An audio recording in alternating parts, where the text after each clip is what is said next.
میرے نبی جن کے لیے یہ فرما دیں، فرمایا کہ اگر کہ دنیا میں جس کا بھی مجھ پر احسان تھا میں نے بدلہ دے دیا ہے، مگر ابو بکر کے احسانات کا بدلہ قیامت کے دن ہی اللہ عطا فرمائے گا، قیامت کے دن دے گا۔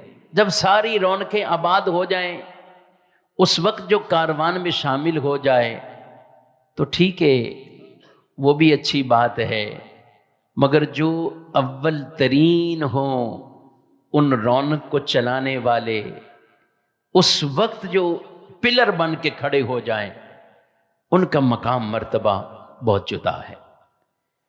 نبی پاک پر کس کا احسان ہو سکتا ہے؟ کسی کا احسان نہیں۔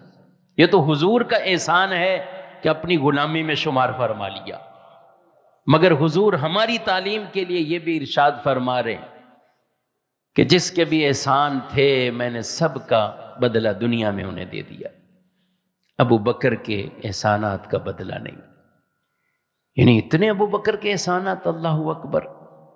فرمایا وہ قیامت کے دن اللہ انعامات کی صورت میں عطا فرمائے گا۔ ارے میرے بھائیوں، اسلام یہ وہ عظمت والا دین ہے کہ یہ کسی کے احسان رکھتا نہیں ہے، بہت کچھ عطا فرما دیتا ہے،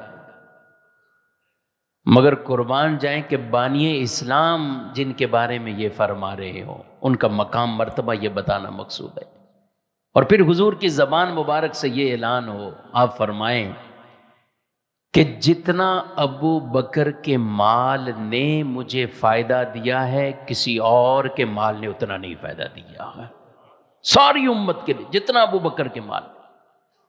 یہ وہ افضلیتیں تھیں خاص طور پر ابو بکر صدیق رضی اللہ عنہ کے نام پر۔